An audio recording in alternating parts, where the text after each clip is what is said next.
Hola, ¿cómo están? Buenos días, bienvenidas y bienvenidos a este conversatorio sobre la Ley de Delitos Económicos y Laborales. Soy Loreto Castillo, directora general adjunta de Fiabilis Consulting Chile, consultora internacional, y en colaboración con Albornoz y compañía hemos preparado este conversatorio para ustedes.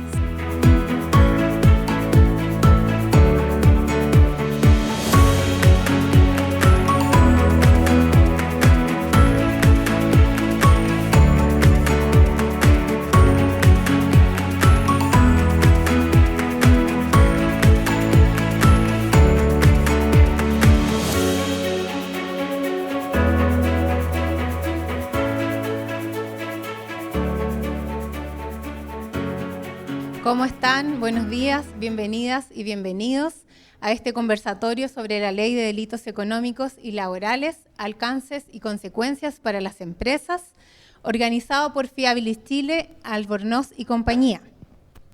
Antes de comenzar, quiero agradecer a cada uno de ustedes por acompañarnos esta mañana, especialmente a nuestros panelistas por haber aceptado esta invitación. Sabemos que tienen una agenda muy ocupada y es un honor poder contar con ustedes.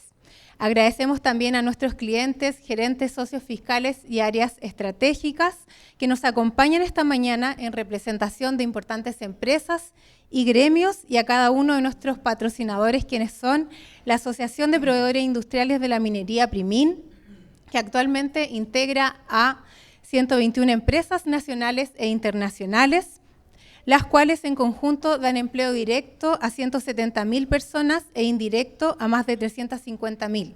Saludamos a Sergio Hernández, director ejecutivo de Aprimin y panelista invitado. Sergio, un gusto.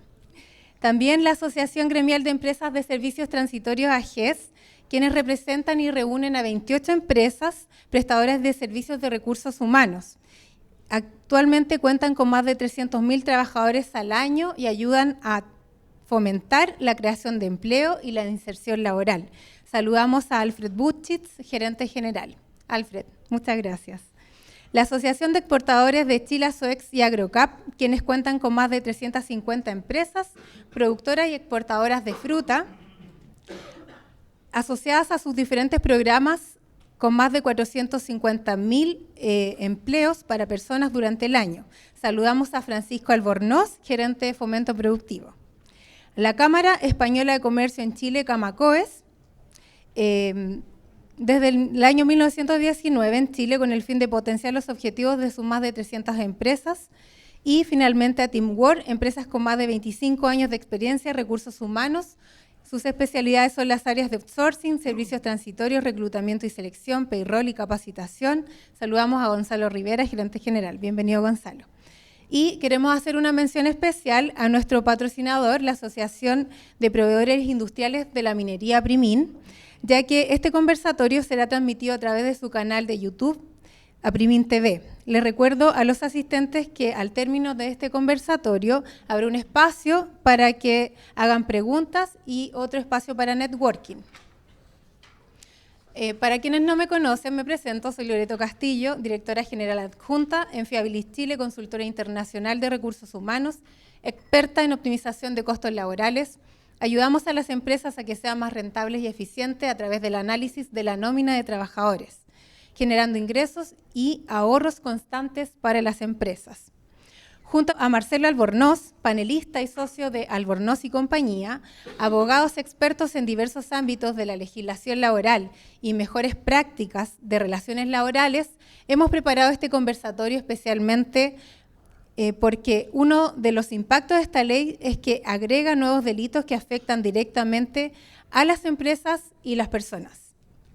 Bueno, buenos días, junto con Fiabilis y Loreto, que ha hecho la primera presentación. La importancia de este evento es que en agosto de este año entró a regir la ley 21.595, la cual sistematiza más de 200 conductas delictivas asociadas al ámbito socioeconómico y medioambiental, modificando diversos cuerpos legales y adecuando las penas aplicables, que en resumidas cuentas se quiere o se busca sistematizar los delitos de cuello y corbata, tal como mencionó el presidente Gabriel Boric, con el fin de recuperar la confianza ciudadana. En esta línea, mucho de lo que se está regularizando son modificaciones de la Ley 20.393 que se introducen en la Ley 21.595, teniendo presente que la primera norma mencionada trata sobre que las personas jurídicas serán responsables de delitos que fueren cometidos directo e inmediatamente en su interés o para su provecho por los dueños, contralores, responsables, ejecutivos, principales representantes o quienes realicen actividades de administración y supervisión, siempre que la comisión del delito fuere consecuencia del incumplimiento por parte de ésta de los deberes de dirección y supervisión. En el caso de esta ley, que entró a regir recientemente, como señalaba, el uso y abuso de información privilegiada, fraudes, estafas y delitos bursátiles, además de delitos medioambientales, incluido el robo de agua, y también algunos delitos de carácter laboral y previsional, son algunos de los delitos o hechos punibles que sancionará esta legislación y de los cuales hablaremos hoy con los panelistas invitados. Por eso hoy nos acompaña un panel de expertos con vasta experiencia, quienes nos van a explicar y ayudar a entender desde su experiencia y expertise en la materia el contexto de esta ley, su origen, impacto penal, laboral, alcances medioambientales y consecuencias para las empresas y sus trabajadores. Quiero comenzar haciendo un breve resumen de nuestros panelistas, presentando a Matías Walker Prieto. Él es abogado de la Universidad Diego Portales, político, exdiputado, y en esa condición fue presidente de la Comisión de Constitución, Legislación y Justicia, donde se tramitó el proyecto de ley de delitos económicos. Actualmente es senador de la República por la región de Coquimbo y forma parte de la Comisión del Trabajo del Senado. Muchas gracias, senador. Muchas gracias. También quiero presentar a quien tengo a mi lado, que es Carlos Gajardo, abogado de la Universidad de Chile, se ha desempeñado como abogado en el Consejo de Defensa del Estado y durante 17 años fue fiscal del Ministerio Público, especializado en delitos complejos y económicos, y posteriormente se trasladó a la Fiscalía Metropolitana Oriente. Actualmente es socio del estudio Gajardo Norambuena y director académico del curso sobre la Ley 20.393 de la Universidad Adolfo Ibáñez. Bienvenido, Carlos. También presentar a quien me acompaña en este conversatorio, Marcelo Albornoz, exdirector del Trabajo y subsecretario de Justicia, jefe del Departamento Jurídico, director regional, desde el año 1990 al año 2006, profesor del Magíster de la Universidad Católica de Chile y profesor de investigación en la Universidad Adolfo Ibáñez. Actualmente socio principal de Albornoz y compañía. Muchas gracias, Marcelo. Y también a Sergio Hernández. Él es abogado de la Universidad de Chile, especializado en economía, derecho tributario, minero y corporativo y en dirección de empresas. Exdelegado de Chile en la Autoridad Internacional de Fondos Marinos. Vicepresidente ejecutivo en la Comisión Chilena del Cobre y ex subsecretario de Minería.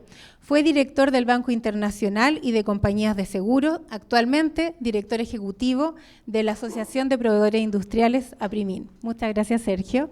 Y finalmente, quiero presentarles a Isidora Marín. Ella es abogada de la Universidad Adolfo Ibáñez, subgerente de Compliance en Walmart Chile, ex abogada en Fiscalía del Servicio Nacional del Consumidor, experta en modelo de prevención del delito, la Ley de Delitos Económicos y el Programa de Privacidad de Datos.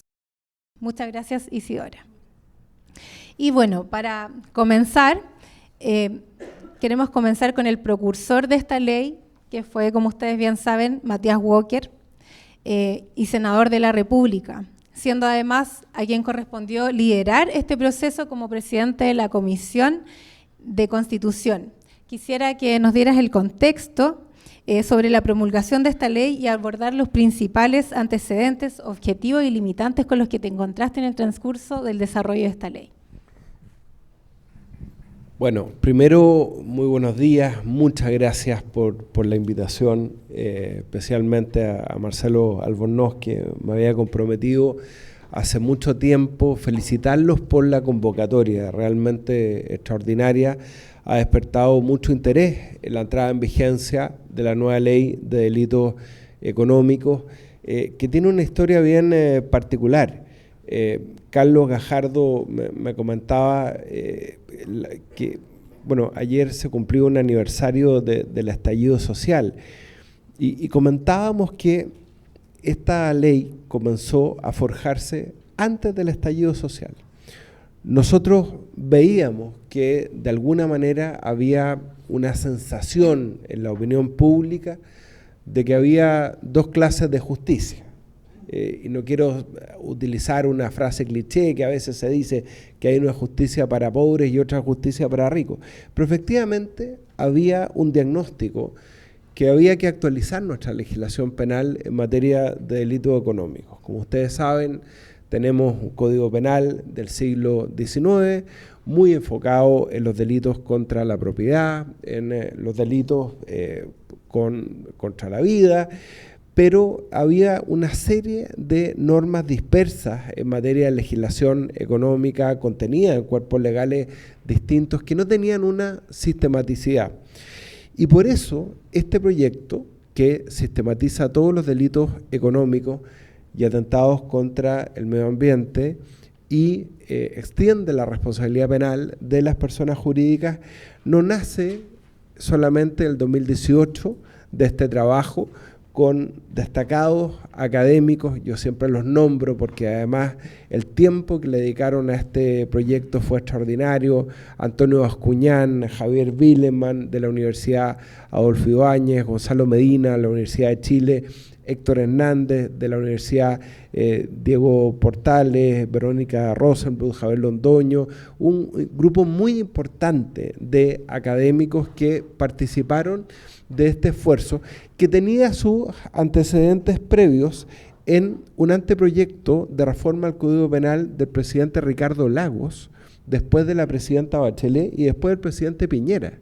Acá hubo distintos gobiernos que convocaron a los mejores académicos, profesores de Derecho Penal del país a trabajar en una sistematización de los delitos económicos. Hicimos un trabajo prelegislativo que comenzó el año 2018, después a principios del 2019, y nace este proyecto de ley de forma absolutamente transversal, suscrito en ese entonces por diputados desde Renovación Nacional, como Paulina Núñez, actual senadora, Gonzalo Fuenzalida, Evópoli, como Luciano Cruzcoque, hasta Revolución Democrática, en ese entonces, Pablo Vidal, Natalia Castillo, entre otros.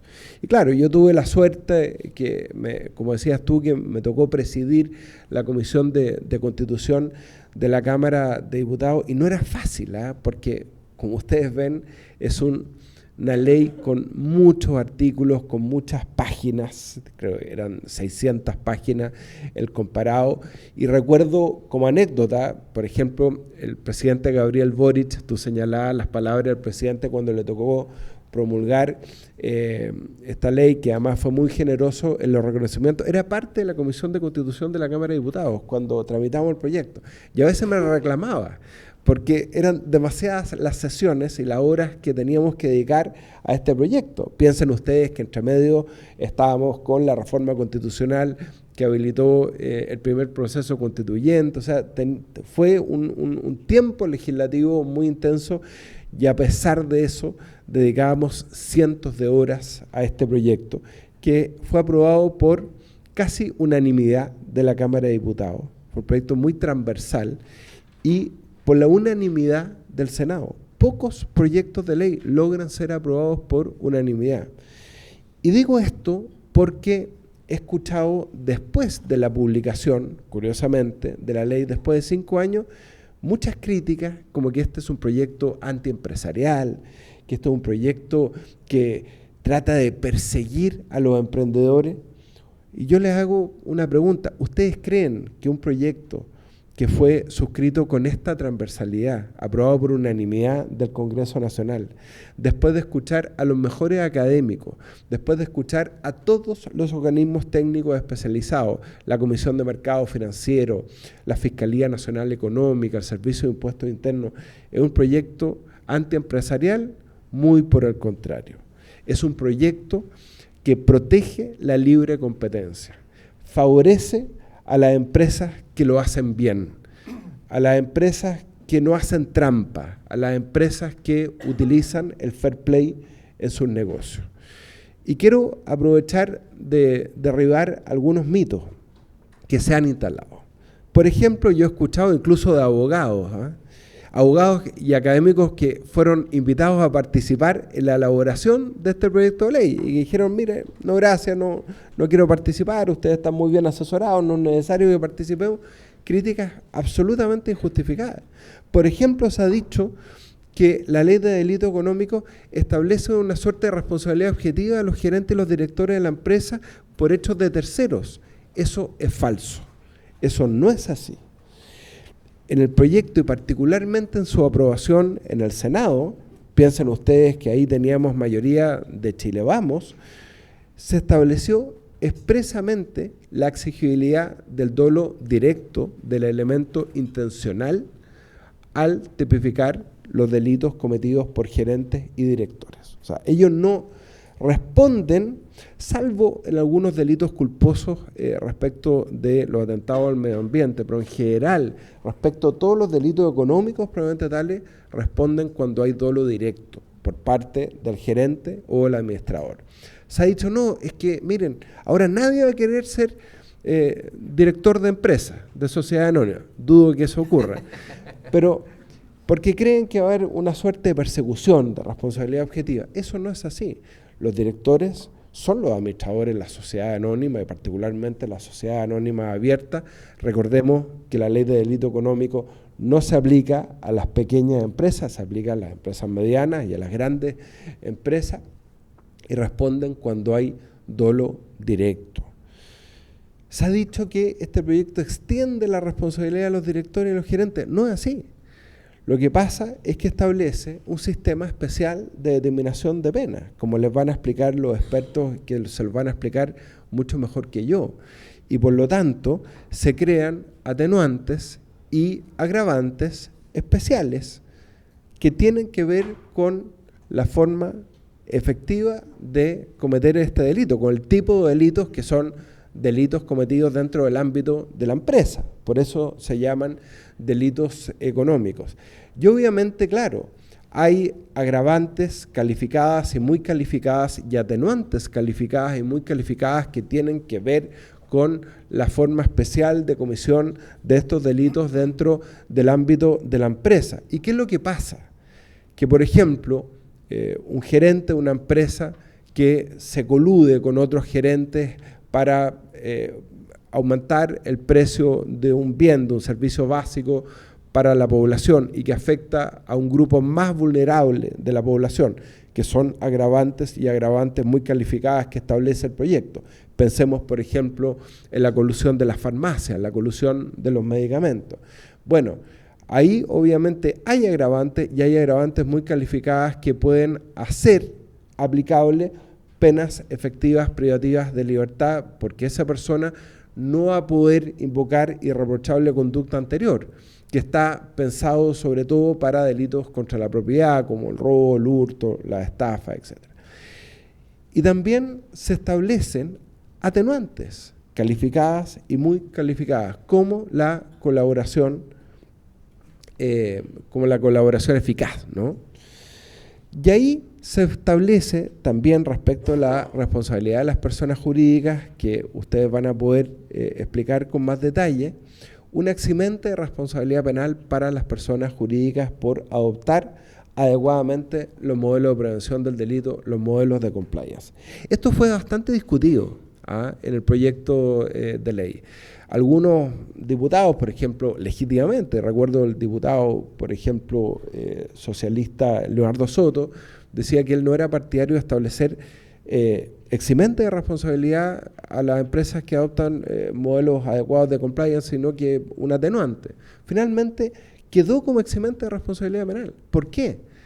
Porque junto con las sanciones efectivas queremos hacer, y así se hizo, especial énfasis en la fase preventiva del proyecto y en emplear los modelos de compliance adecuados para que podamos actualizarlo a la exigencia de lo que es una economía y un mercado del siglo XXI, que es cada vez más sofisticado, y para que las empresas puedan adoptar convenientemente esos modelos de prevención del delito. Y si se adoptan convenientemente, hay eximente de responsabilidad penal. Por eso, el interés de ustedes, que agradezco mucho, en participar en este tipo de seminario, porque si se hacen las cosas bien, va a haber eximente de responsabilidad penal y no hay nada que temer.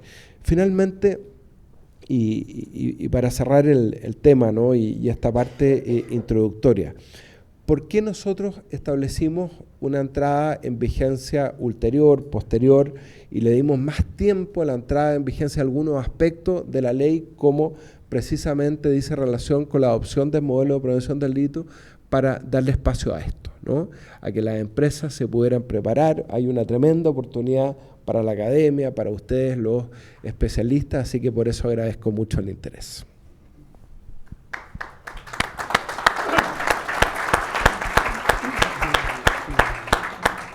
Muchas gracias, Matías, por esta tremenda introducción y por ponernos en el contexto del marco legal y del origen de esta ley, que hace que hoy en día estemos acá, preocupados por entender un poco más y por poder entregarle conocimiento a ustedes, ¿ya? Y acercarlos más a la ejecución de esta ley.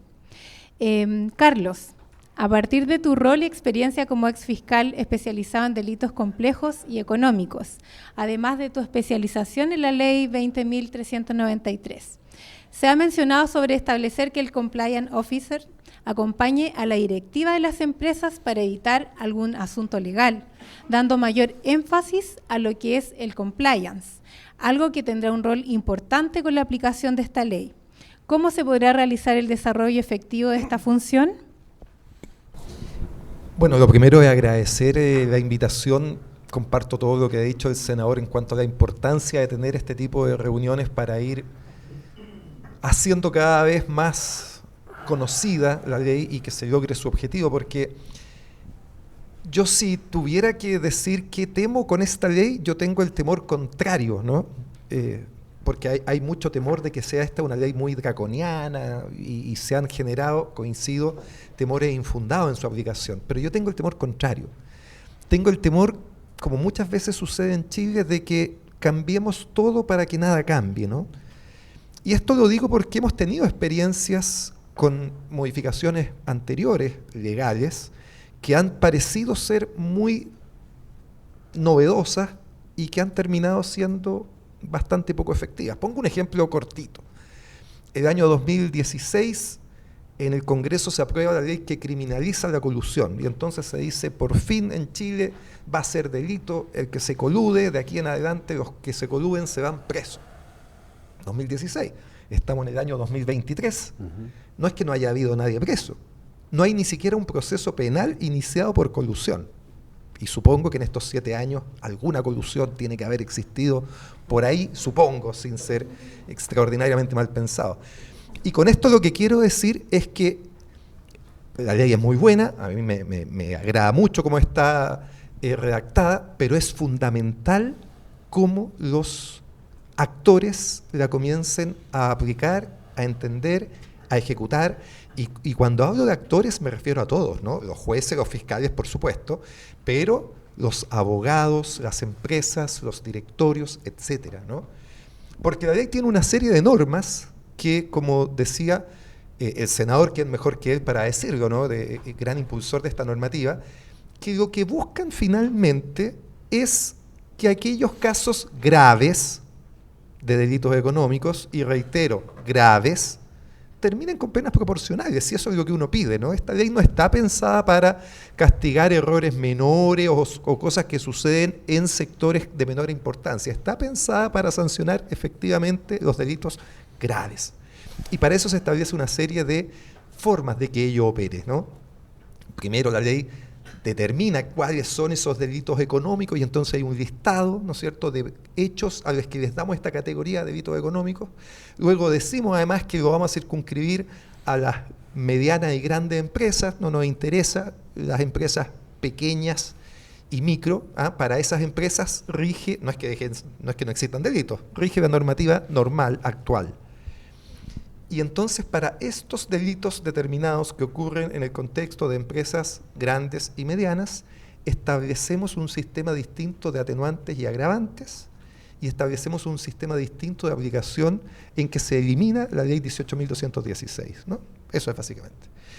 Y pasan a ser muy importantes agravantes como haber cometido el delito, me rectifico, haber participado activamente, aquí a nadie se le va a sancionar por estar sentado en una silla, ¿no?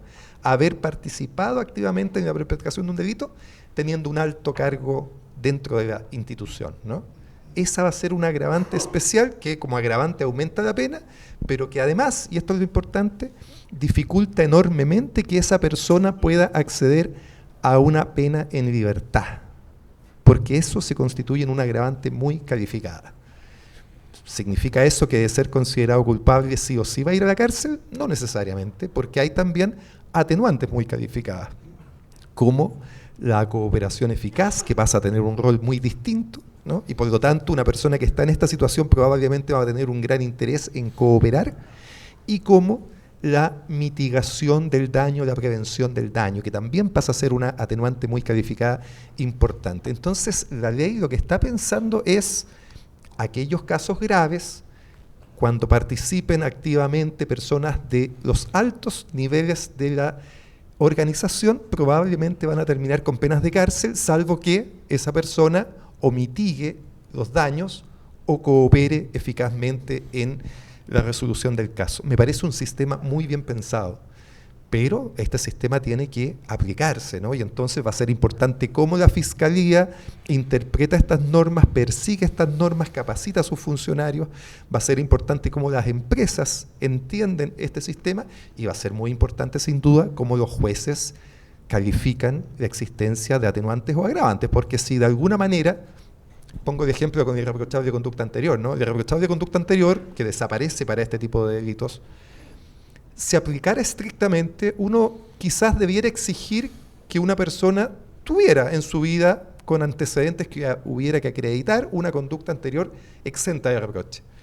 Pero como se ha interpretado esa norma, es que basta que uno no haya sido condenado por ningún delito, incluso en algunas hipótesis en los últimos 5 años, porque uno puede limpiar ese registro para que automáticamente tenga una atenuante de este tipo. Se fijan que una misma norma puede ser interpretada de dos formas muy distintas, una forma muy generosa o una forma más estricta. Lo mismo pasa con esta nueva normativa. También va a depender en parte de la interpretación que se haga por parte de los actores. La interpretación razonable nos debiera llevar como resultado, eso es lo que se busca, que los casos graves terminen con penas efectivas de prisión. Y entonces acá, a la pregunta, ahora sí, Loreto, por supuesto que el rol del oficial de cumplimiento es clave, con un par de precisiones, diría yo, ¿no? Fíjense que la ley, como lo que le interesa más que la persona del oficial de cumplimiento es el modelo de prevención de delitos, dice básicamente 3 cosas. Lo que la empresa tiene que hacer, primero que nada, es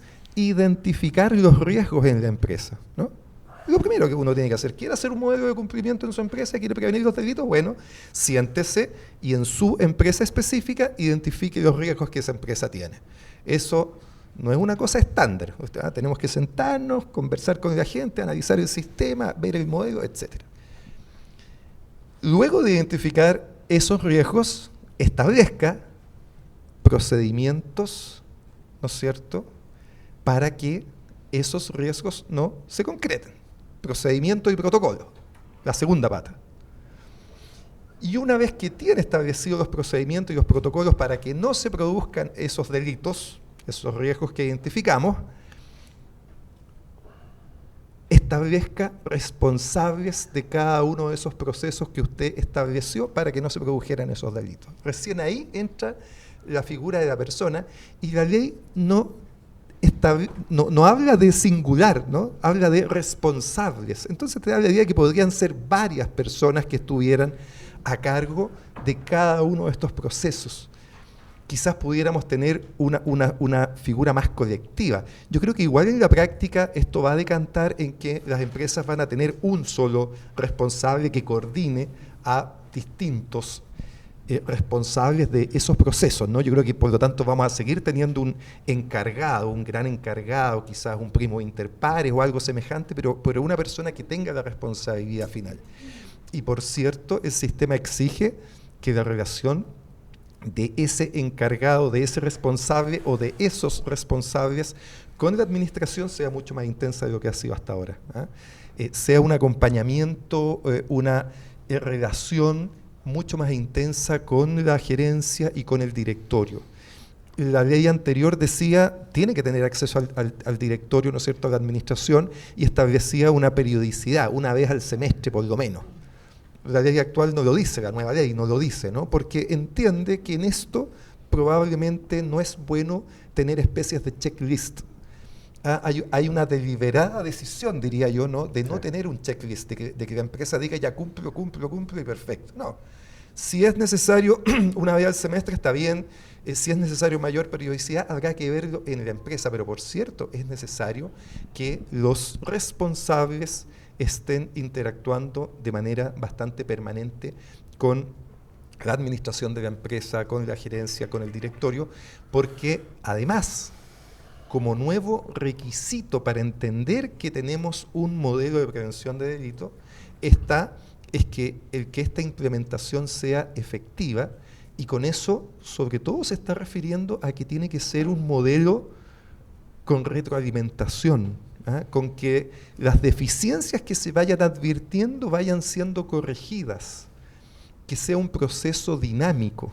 Eso está muy patente en la nueva ley, y eso exige entonces que este modelo tenga vida, que tenga información, que lo que detectemos a través de estos procesos que hemos establecido para prevenir los delitos tenga consecuencias. Detecto que hay una falla, la informo a la alta administración para que la corrija. Si es que es una cosa menor, la corrijo yo mismo como responsable. Si no, interviene la gerencia, el directorio, etcétera, pero se va a exigir que esto se vaya actualizando. Entonces, ¿cómo entender correctamente todo este sistema y este proceso para que finalmente, cuando exista un problema, podamos tener la eximente de decir aquí hubo una implementación efectiva del modelo? Es que este sistema funcione virtuosamente, ¿no?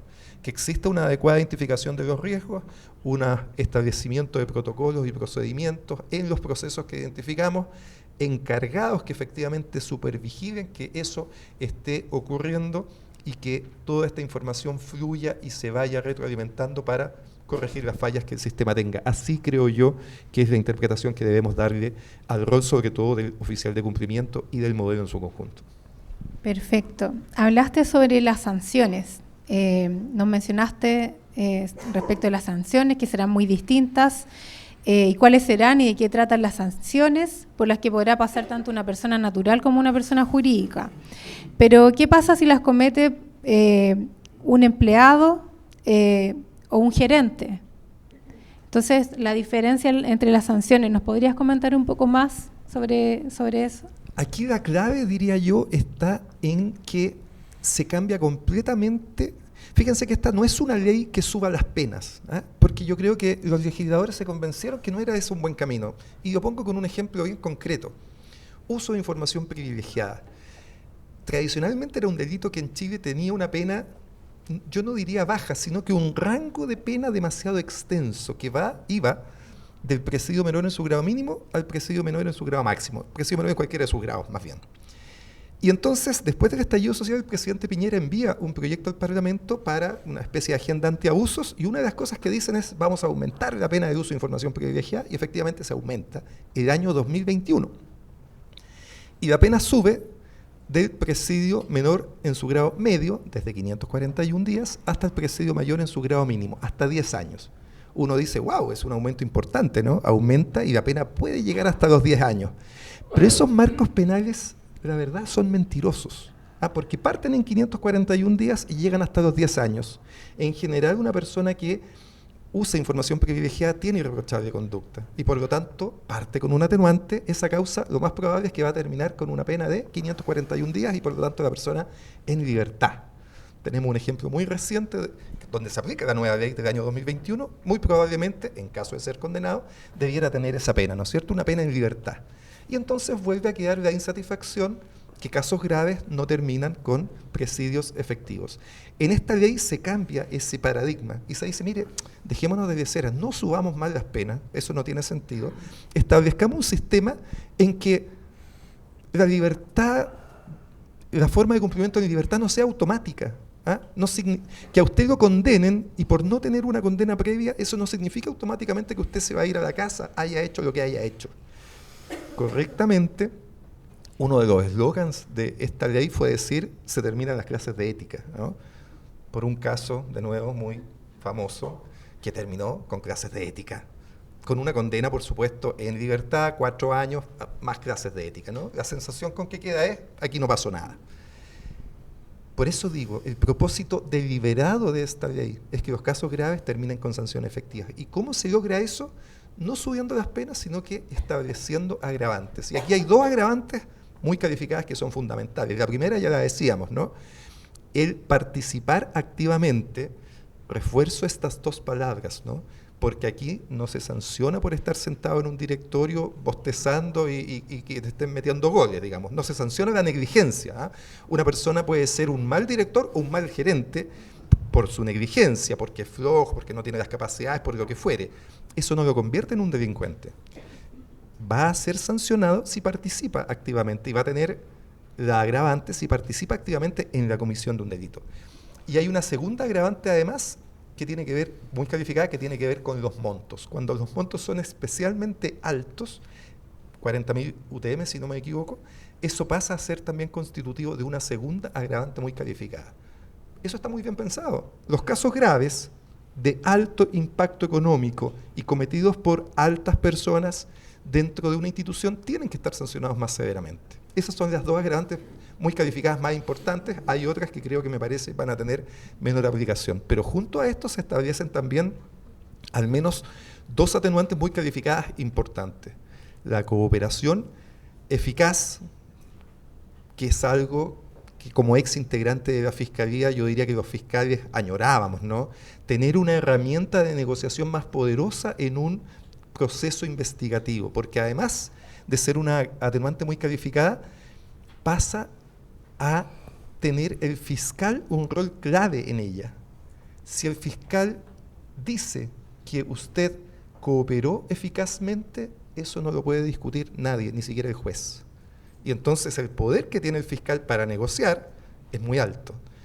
Y además se establece una cosa que es bastante interesante, que es que se establece que se pueden celebrar acuerdos vinculantes entre Fiscalía y Defensa. Entonces yo puedo decidir, lo converso con mi abogado defensor, ¿no es cierto? Soy imputado, decido colaborar y firmo un pacto con el fiscal. Yo le voy a colaborar, pero usted se compromete a darme la atenuante de cooperación eficaz. Y estos van a ser los términos de la colaboración. Yo le voy a indicar quiénes más intervinieron, dónde está la plata, etcétera. Le voy a entregar los correos electrónicos determinantes, no sé, información. Y eso se celebra muy a lo gringo, ¿no? A la usanza de la investigación en Estados Unidos y evita ciertos conflictos que se produjeron en algunos casos, entre ellos que me tocó participar, ¿no es cierto?, de después si había o no existido colaboración.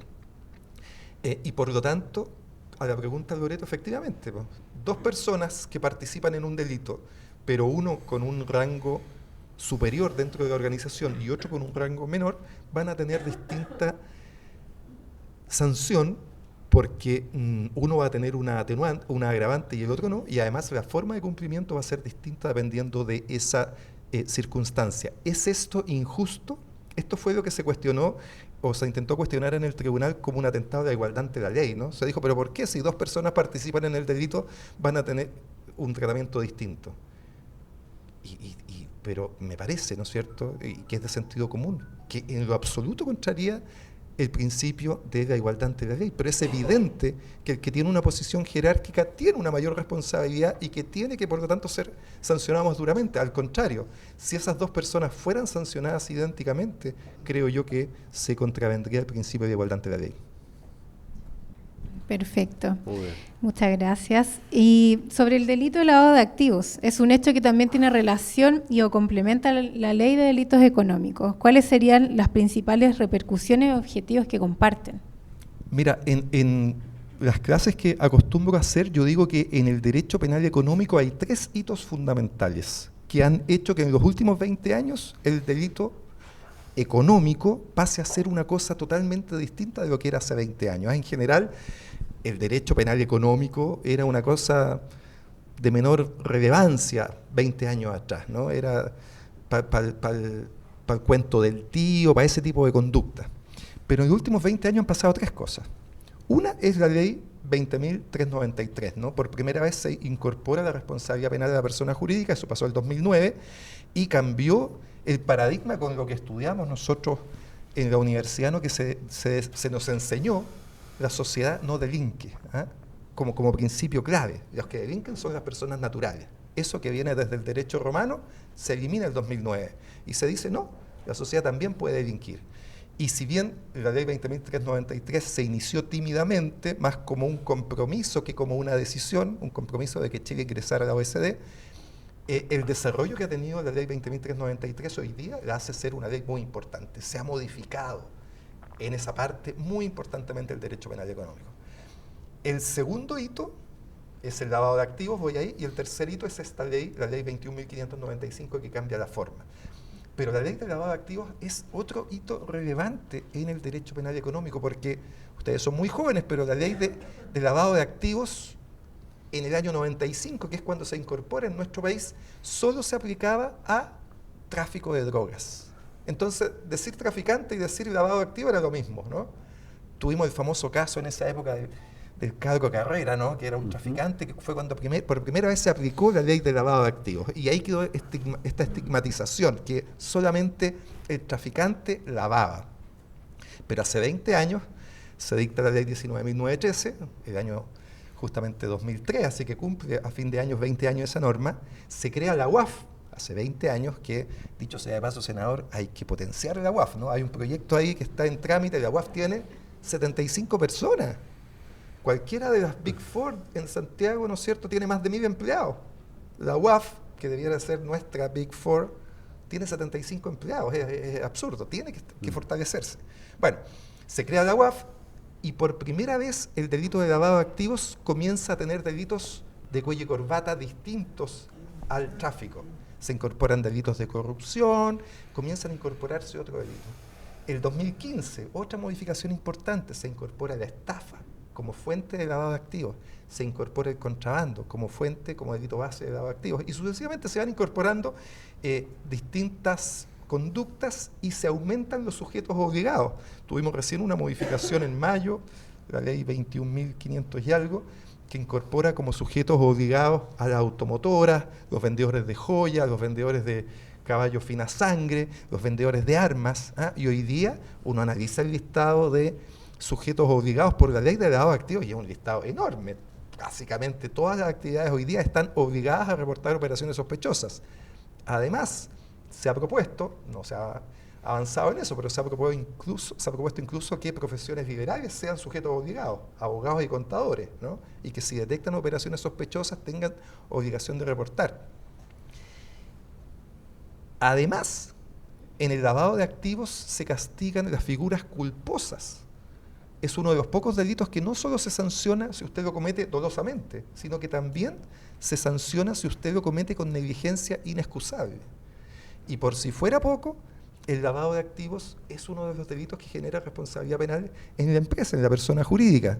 Conclusión, hoy día el riesgo que tiene un banco, una corredora, cualquier empresa en el ámbito financiero, de que por hacer mal su trabajo quede involucrada en un delito de lavado de activos y que se le pueda imputar responsabilidad como persona jurídica, incluso por negligencia inexcusable, por haber facilitado el lavado de dinero, es muy alto.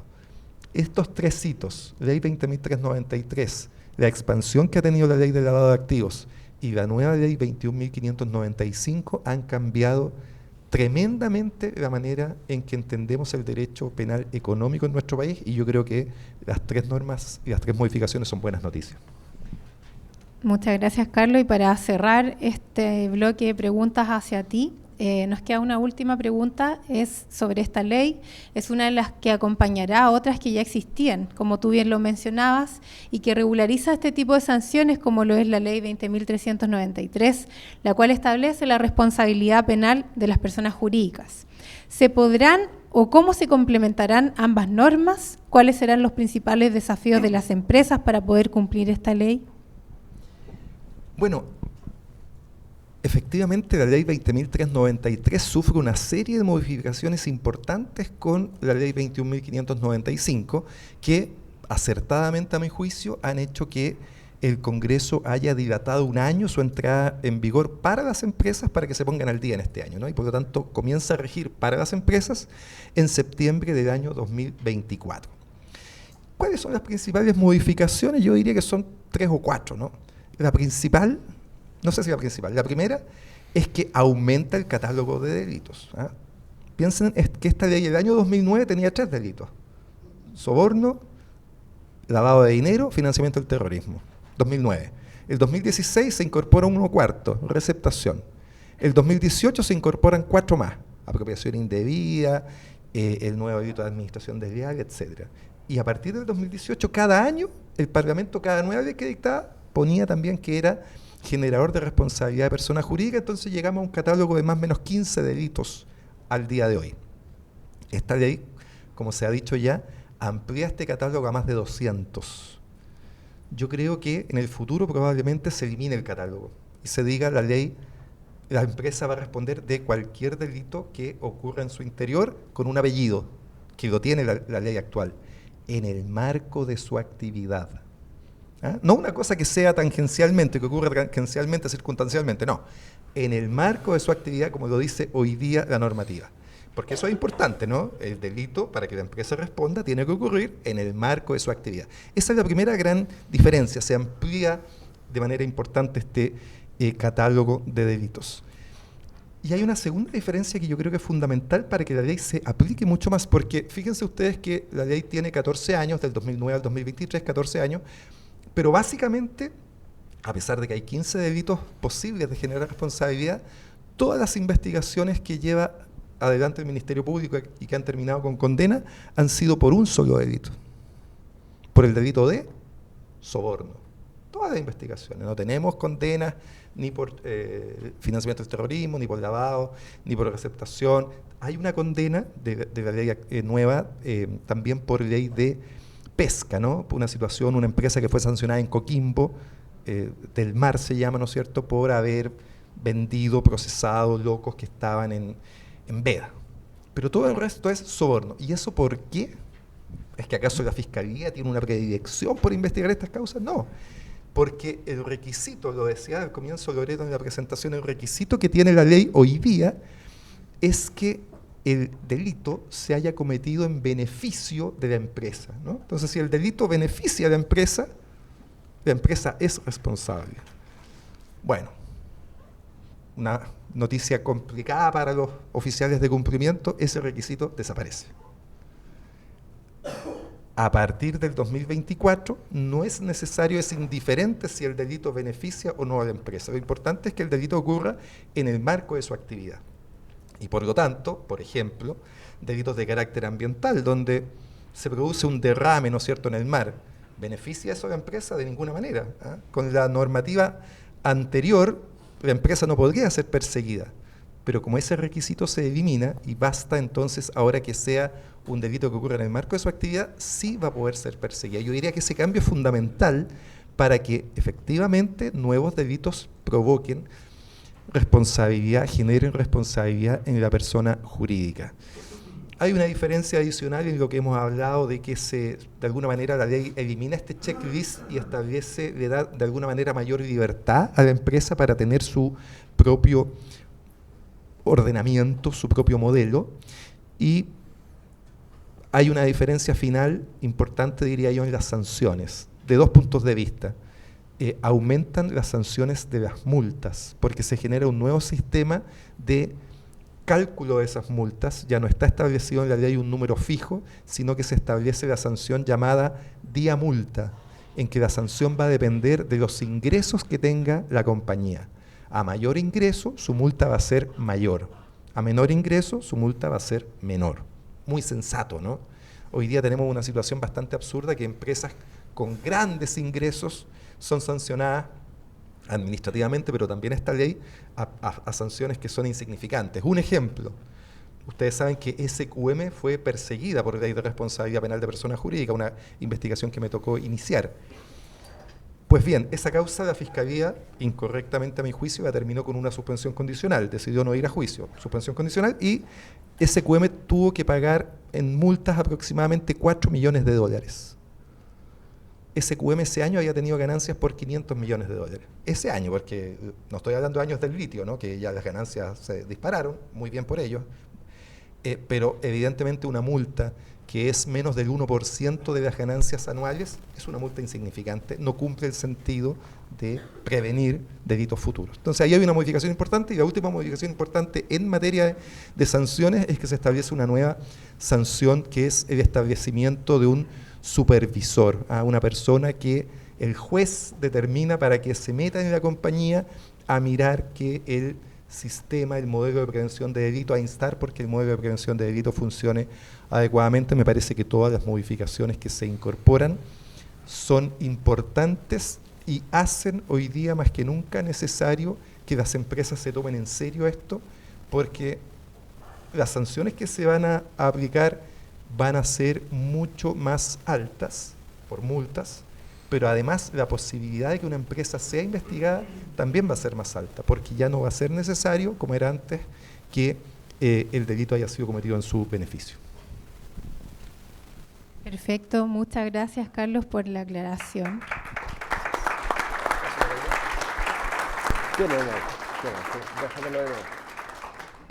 Y pasamos a nuestro siguiente ponente, él es Marcelo Albornoz. Marcelo, en el contexto de tu experiencia siendo director de la Dirección Nacional del Trabajo y abogado especializado en relaciones laborales, nos gustaría saber, analizando esta ley desde la arista laboral, las personas jurídicas y naturales tendrán un rol fundamental. ¿Cuáles serán los principales alcances y límites que tendrán ambos grupos para cumplir esta ley? ¿Y qué pasará con las pequeñas y medianas empresas? A ver, con esta legislación, que obviamente tiene un componente dentro de los muchos de los catálogos que mencionaba Carlos, tiene algunos componentes laborales y previsionales. A ver, el derecho del trabajo es depositario de dos grandes disciplinas. La primera, obviamente, el derecho civil. En los orígenes, cuando no existía derecho al trabajo, las relaciones entre particulares se regían por el arrendamiento de servicios. Y fíjense que la otra fuente de la legislación laboral es justamente el derecho penal. Y ustedes se preguntarán por qué. Porque el nacimiento del derecho laboral moderno, especialmente del siglo XX, especialmente después de la Segunda Guerra Mundial, de la Declaración Universal de Derechos Humanos, y también con anterioridad en el siglo XIX, justamente nace de la despenalización de muchas conductas laborales. Es decir, se despenaliza y se establece como derechos lo que es el catálogo de la libertad sindical, lo que conocemos hoy día como la libertad sindical, es decir, se legaliza la huelga, la organización sindical, la negociación colectiva. Por lo tanto, paradojalmente, tenemos una fuente, una raíz en el derecho penal en el ámbito del derecho del trabajo. Segundo tema introductorio. Alguien podría decir que con algún par de delitos o con un delito en particular inauguramos la categoría del derecho penal del trabajo. Yo diría que nos falta muchísimo.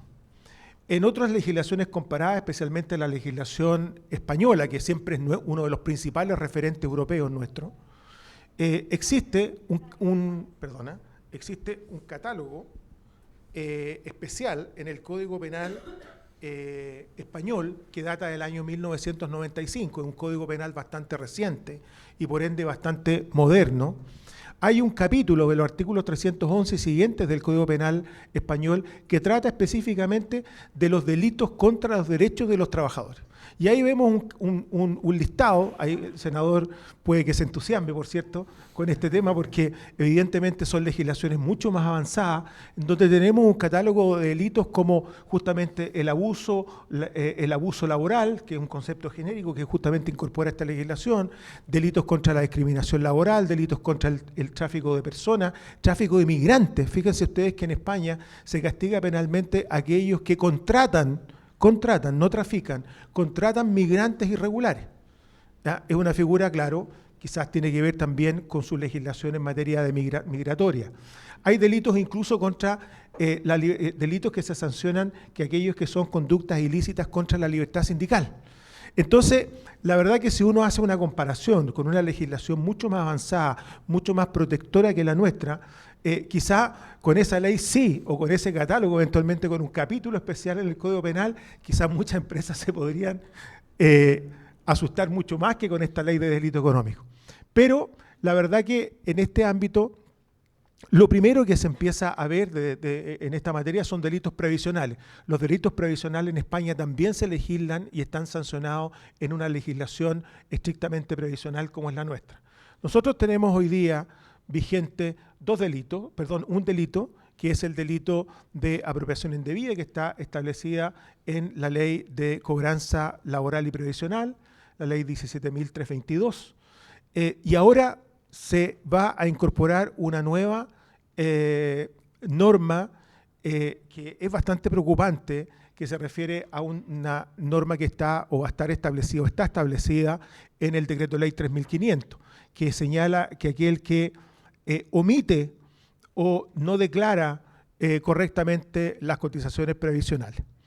Me voy a referir después, con el correr de las preguntas, Loreto, un poco más en detalle a estos delitos.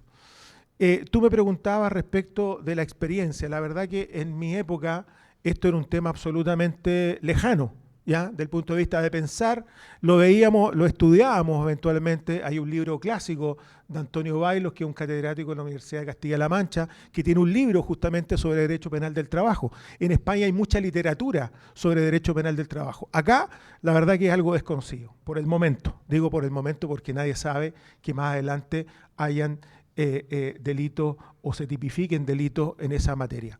Sí hay que tener presente, y Carlos lo más probable que a lo mejor lo haya vivido o lo haya conocido desde su rol en la Fiscalía, con el correr del tiempo, los accidentes graves y fatales ya no fueron solamente sancionados laboralmente, ya no fueron solo objeto de indemnización de perjuicio en los tribunales del trabajo, sino que con el correr del tiempo ya tenemos sanciones criminales por negligencia y actos negligentes al no proveer condiciones de salud y seguridad que finalmente han terminado en lesiones graves y en accidentes fatales.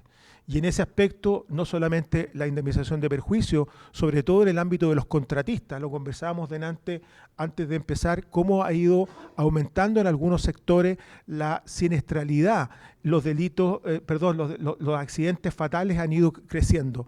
Allí hay un tema que abordar cuando las empresas, sobre todo las empresas principales, que son aquellas empresas que tienen el rol de tutelar el régimen de salud y seguridad de las empresas contratistas, no hacen bien su trabajo y se producen accidentes fatales o accidentes graves. Y allí claramente pueden haber delito de homicidio o lesiones graves por negligencia o cuasi delito de estos hechos. Entonces, la verdad que para nosotros en la época en que estábamos en la Dirección del Trabajo, estos son situaciones bastante lejanas. Ahora, ¿qué pienso yo?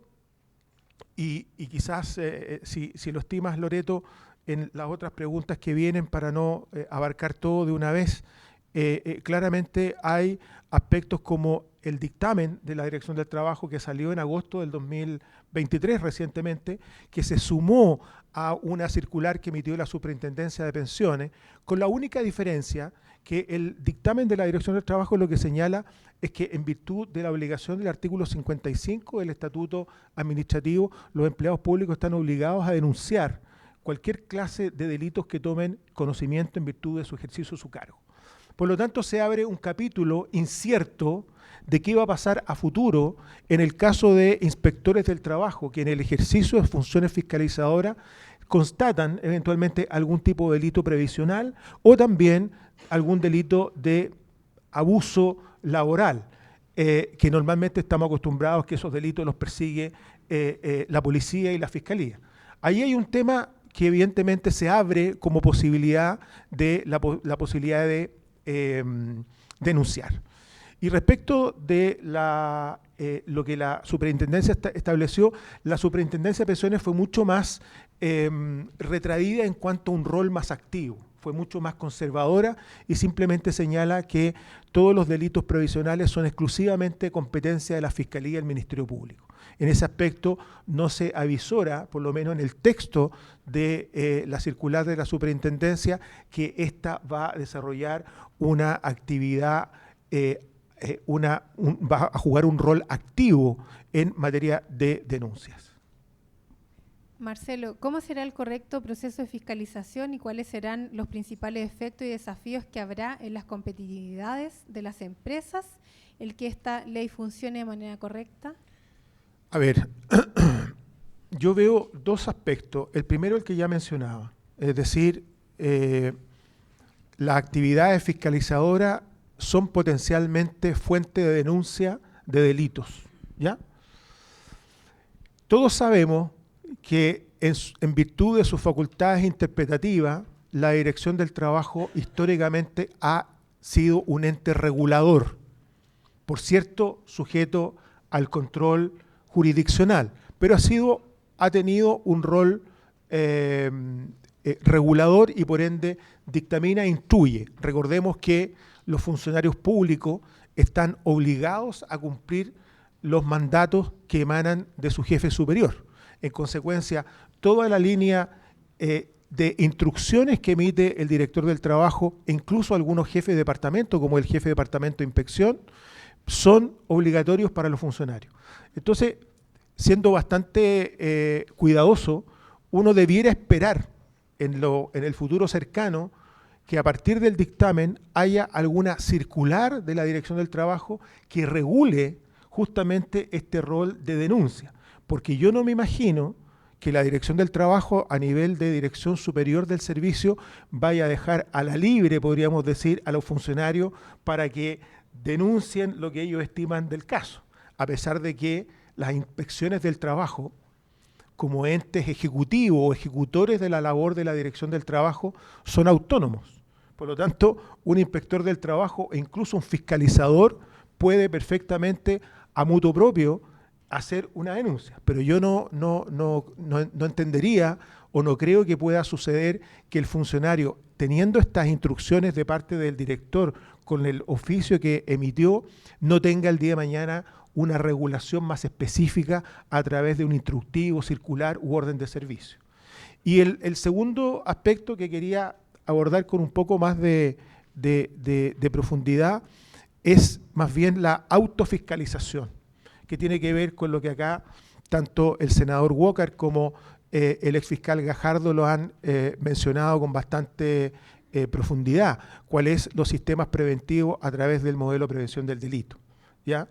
Y quizás adelantándome a una pregunta tuya, el modelo de prevención del delito, yo les pido que no lo vean solo de la perspectiva del compliance y de la perspectiva de Isidora, que es subgerenta legal, subgerenta de compliance de una importante empresa que ya en Estados Unidos tiene mucha más carrete, como decimos, en materia de cumplimiento. Yo sé que hay varias personas que trabajan o han trabajado en el área de cumplimiento.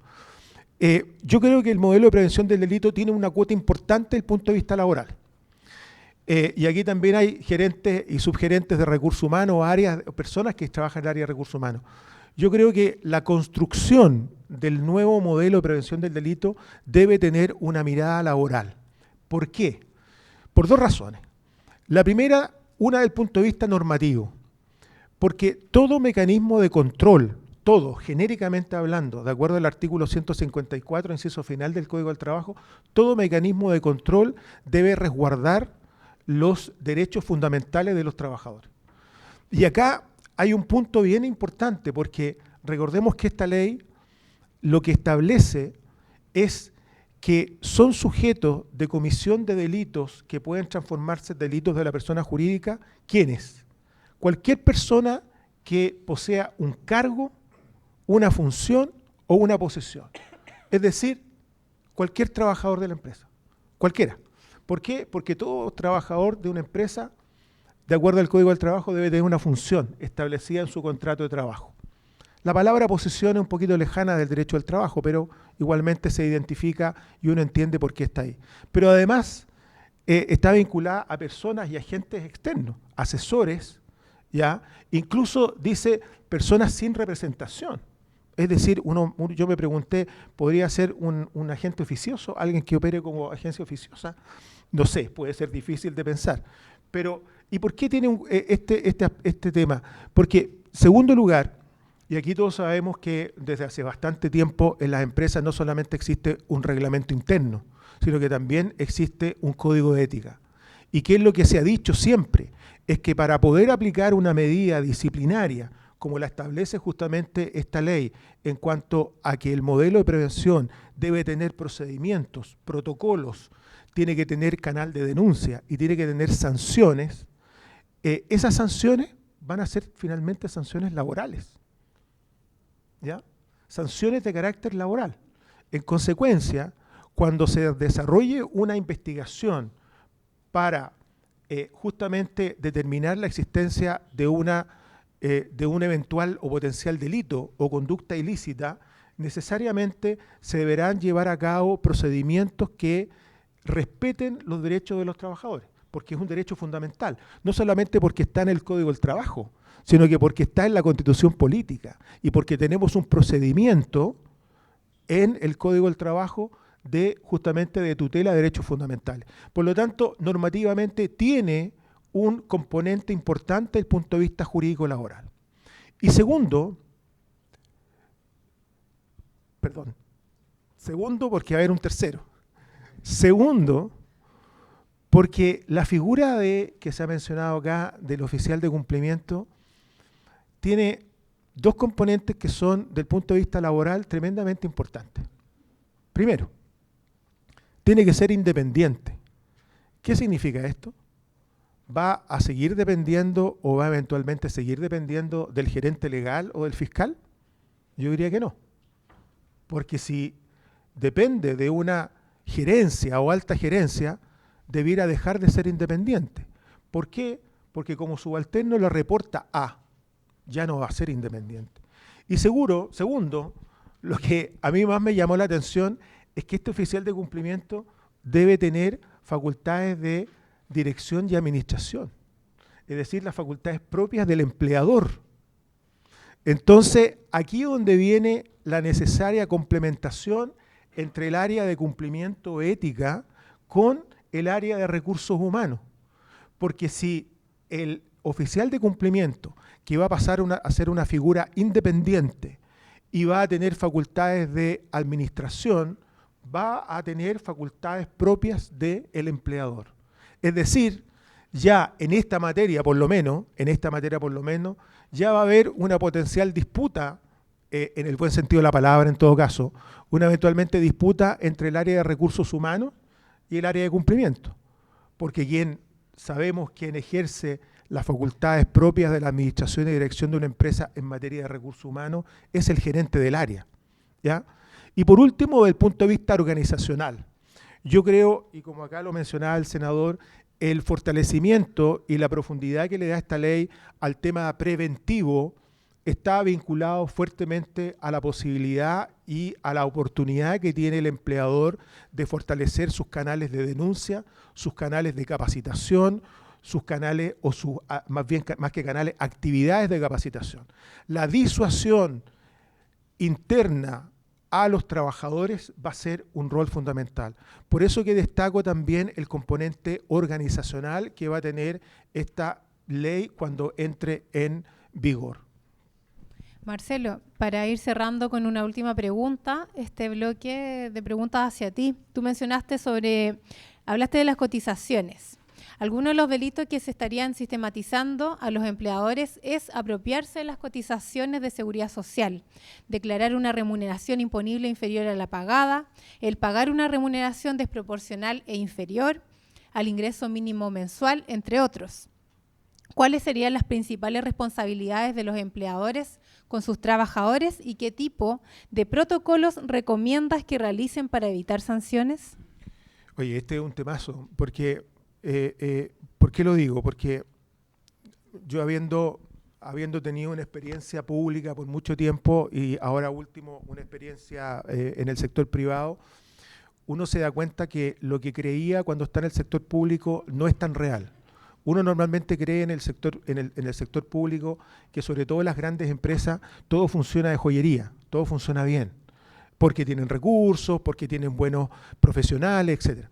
Pero la verdad es que no es así, no porque sean negligentes, no, sino que porque la realidad de los procesos de recursos humanos y sobre todo los procesos de compensaciones son extremadamente complejos.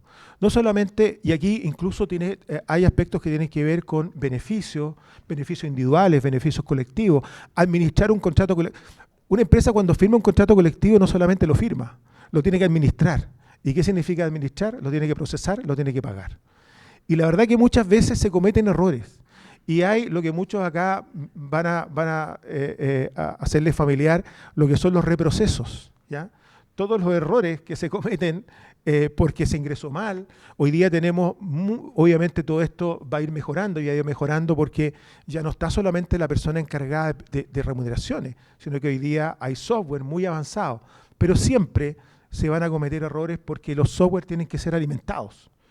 Y si son mal alimentados, obviamente el resultado no va a ser positivo. Entonces, ¿a qué me refiero yo? Porque evidentemente aquel que declare pagar una renta menor está cometiendo claramente un fraude, ¿ya? En ese aspecto yo no veo ninguna crítica para nada a la ley, porque claramente el tema previsional, ¿para qué decir que hoy está en primer lugar de las importancias nacionales? Tiene un aspecto vital lo que es el pago efectivamente de las cotizaciones. ¿Qué me preocupa? Me preocupa algo más pedestre en el ámbito de que puede generar algún tipo de visión, y ahí obviamente la fiscalía o los fiscales van a tener que ser bastante cuidadosos en determinar cuándo hay un delito y cuándo no. Porque la mera omisión, como quedó establecido en este delito que modifica el decreto ley 3500, dice omite retener o enterar cotizaciones. La omisión, y quizás esta sea una pregunta para Carlos, ¿no? ¿Esta mera conducta de omisión puede ser considerada per se automáticamente un delito?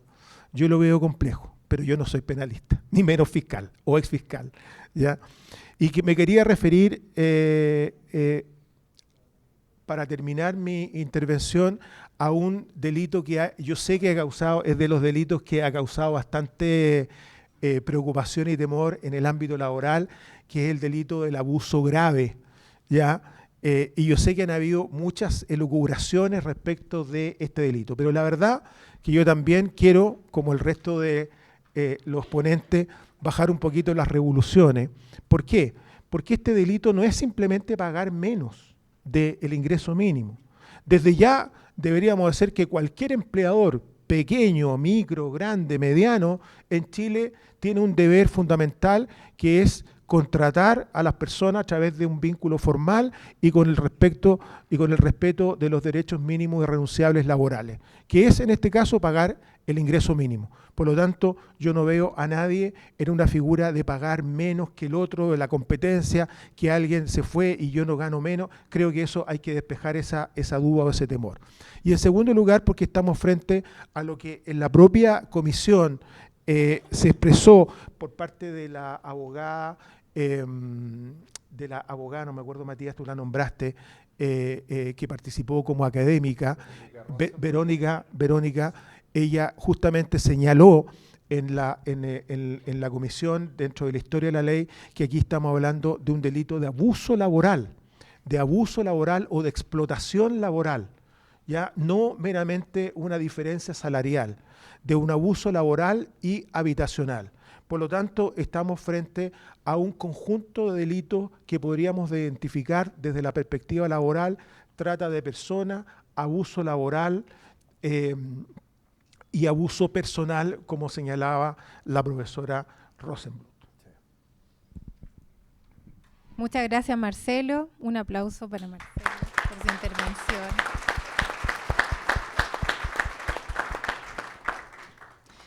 Sergio, la minería es una de las industrias más importantes y antiguas en Chile, la cual ha pasado por un gran desarrollo durante estos años.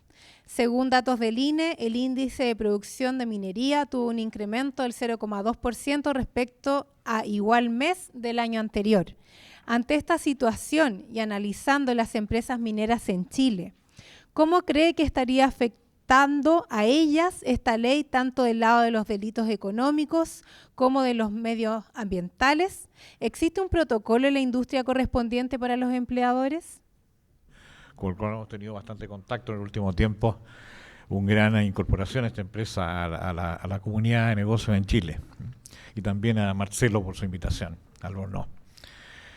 Bueno, el mote de experto, yo quisiera alejarlo de mi persona, Loreto, porque no soy penalista, igual que Marcelo.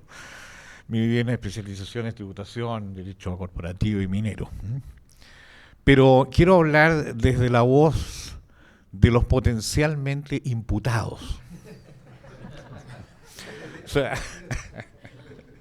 por supuesto, muchas gracias, fiscal, por reconocerme el derecho. Bueno, los potencialmente... La pregunta de Loreto es, yo diría que lo que primero que van a manifestar es que la minería es muy resiliente a las amenazas, porque es un sector muy avanzado en sus procesos internos, administrativos, operativos, tecnológicos, y muy apegado a la norma. Ustedes a lo mejor están pensando, bueno, si la minería ha sido siempre percibida como contaminante, ¿cierto? Pero no había cultura ambiental hace unos años, y efectivamente hay contaminación ambiental en minería, pero son procesos que se están superando. Hay una gran inversión en procesos limpios en minería, lo que no ha terminado. Entonces la minería como fue no hay que mirarla, hay que mirarla como está haciendo y cómo va a llegar a ser. Y esto tiene mucha relación con los delitos ambientales, por eso toco el tema. ¿Y cómo va a llegar a ser procesos limpios? Cambio de paradigma de 180 grados.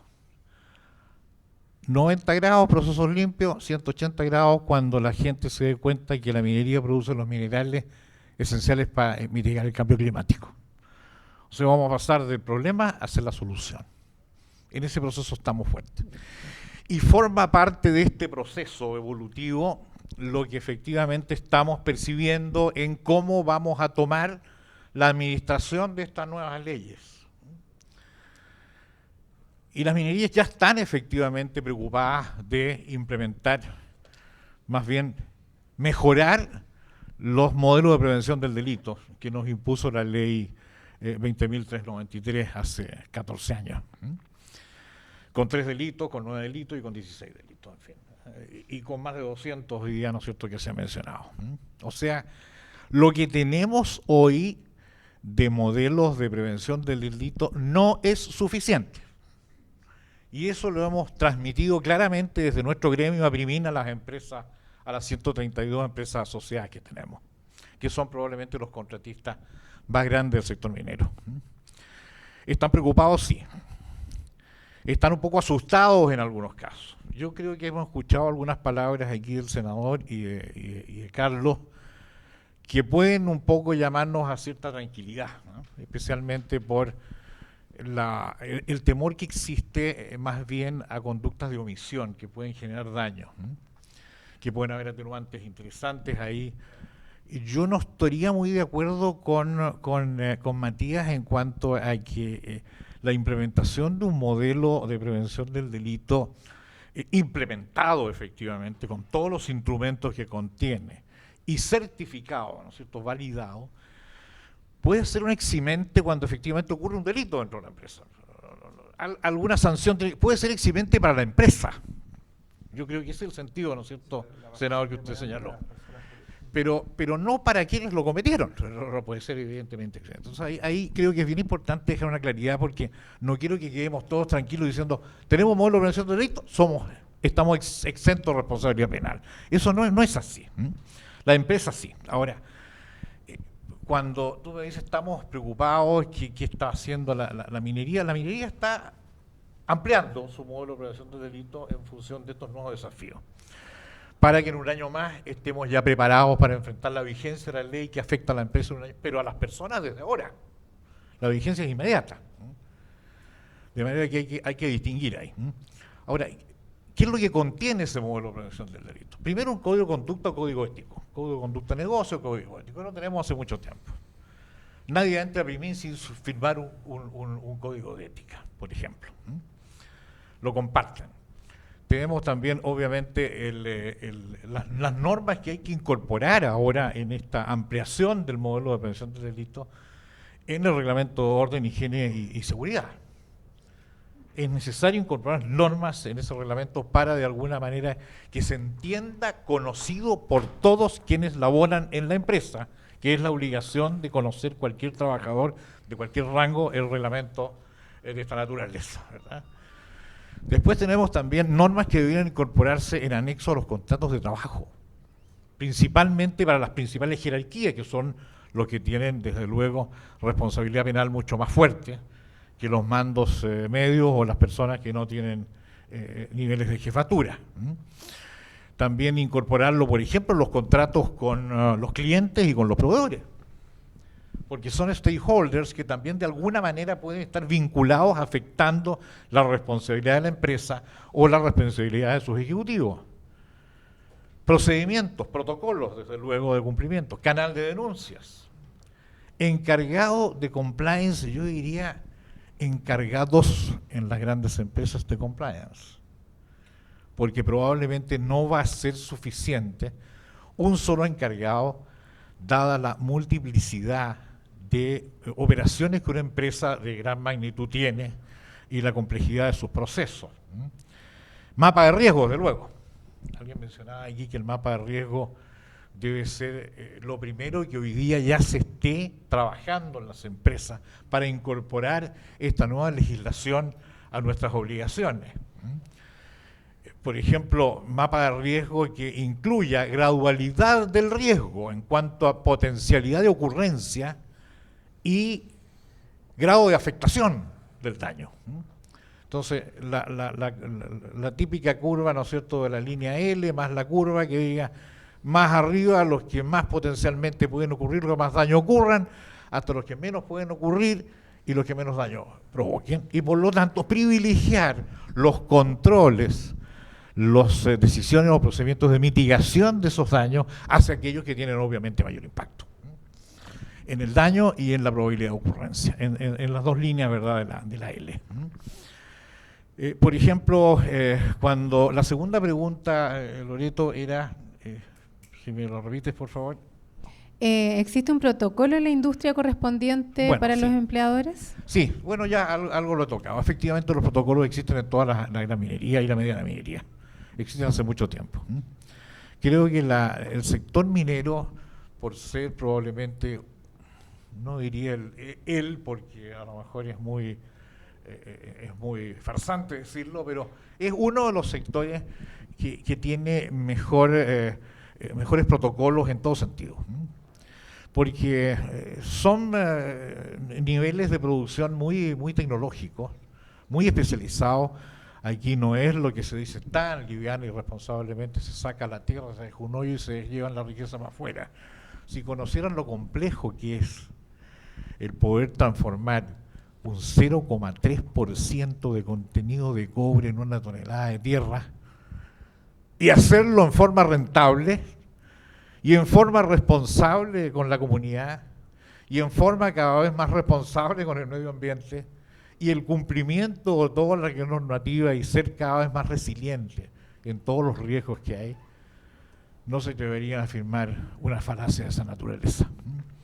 Entonces estamos efectivamente en la vanguardia de la mejoría de los protocolos que existen en toda compañía minera grande y mediana, pero que tienen que ser mejorados. Y en esa labor creo que los gremios, en nuestra labor de difusión y de comunicación de cómo deben hacerse las cosas, tenemos un rol relevante. Sergio, como director ejecutivo de APRIMIN, ¿cuáles piensa que son los principales desafíos y límites de las personas jurídicas para no caer en las sanciones de esta ley? Bueno, el principal desafío, yo creo que se toca un poco lo que he dicho, ¿no? Es estar preparados para identificar mejor los riesgos que vienen, que si bien es cierto son los mismos que han ocurrido siempre, ¿no? Aquí la mecánica de la realidad no cambia. La mecánica de la forma como operan las empresas mineras no cambia. Lo que cambia es el riesgo de la imputación, ¿no es cierto? El ser imputado ahora en forma más fuerte por la comunidad a través de este instrumento legal y que por lo tanto llama a una mayor preocupación por identificar efectivamente esos riesgos. Ese desafío es súper importante. Pero yo quiero aquí hacer una especie de desviación del tema central que tiene que ver con mi sorpresa, por así decirlo, hace 14 años, cuando me cambiaron el paradigma de los fundamentos del derecho penal, pues, Carlos. Y que en el fondo la responsabilidad penal siempre es de las personas naturales. Se ha discutido mucho eso. Yo soy bastante reacio a aceptar estos cambios, probablemente porque llevo muchos años en el ejercicio de la profesión y me clavaron muy fuerte los principios que en la universidad nos inculcaban. Pero se dice que solo las personas naturales cometen delitos y son imputables penalmente, porque las empresas no tienen voluntad. Y si la tienen es a través siempre de personas naturales. Y porque las empresas pueden ser instrumentalizadas para cometer delitos, pero no tienen voluntad propia, sino que a través de sus representantes autorizados. Entonces uno dice, ahora responsabilidad penal de personas jurídicas. Uno de los argumentos para fundamentar esta nueva tesis penal es que la empresa ya no puede ser solo instrumentalizada, sino que ser el instrumento de comisión del delito.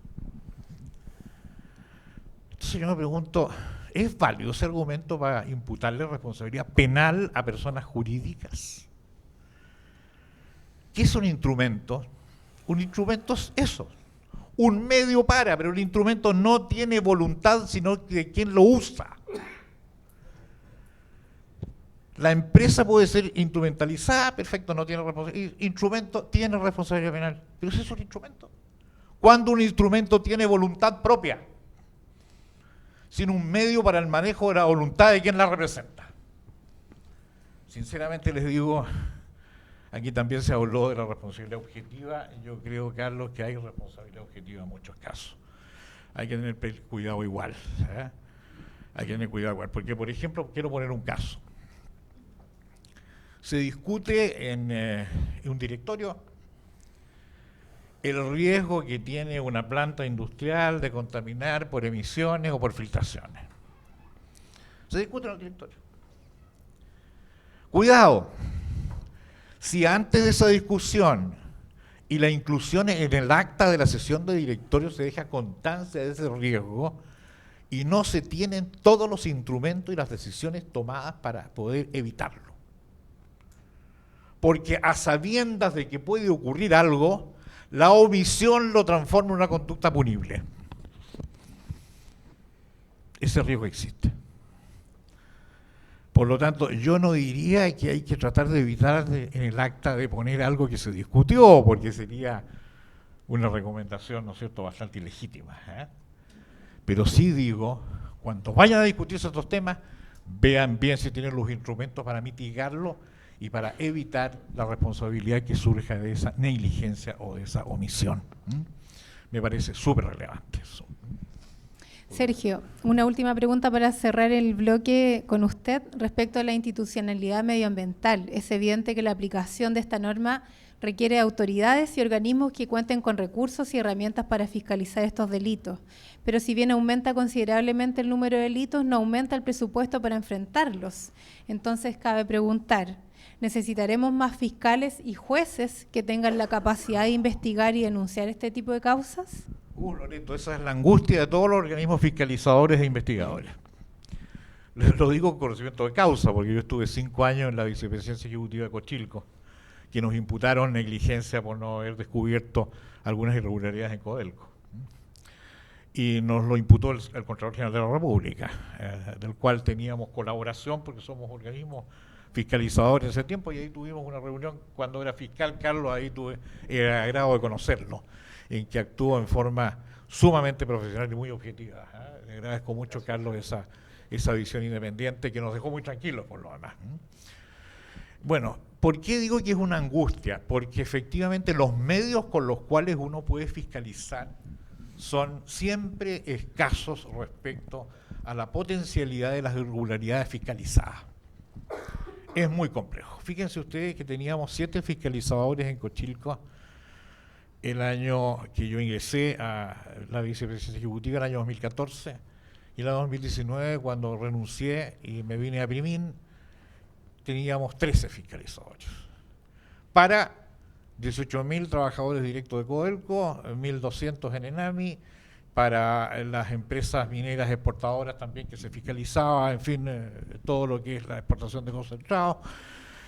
Les cuento esta experiencia porque en realidad es una angustia siempre. Creo que los presupuestos siempre van a ser para los fiscalizadores, para los investigadores, muy inferiores a lo que efectivamente debe de alguna manera corresponder el ejercicio de la responsabilidad de estos agentes en la prevención o el descubrimiento de situaciones irregulares. Perfecto, muchas gracias Sergio por tu intervención. Un aplauso para Sergio.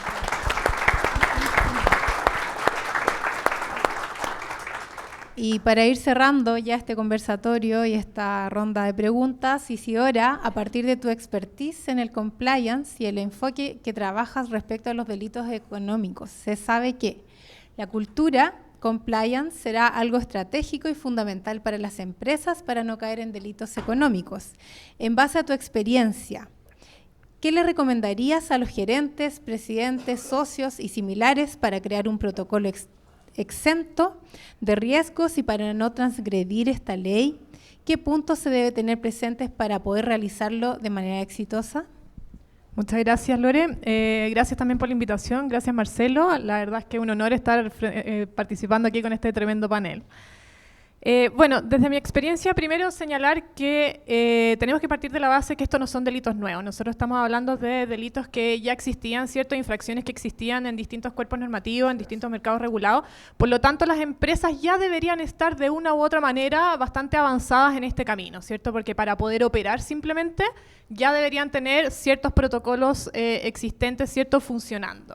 Nosotros tenemos, bueno, en esta ley hay delitos de la Ley General de Urbanismo y Construcciones, delitos tributarios, de inocuidad alimentaria. Entonces, todas esas son infracciones que hoy día pasan a ser delito económico, pero que ya existían. Entonces, las empresas deberían ya contar con la mayoría de estos protocolos.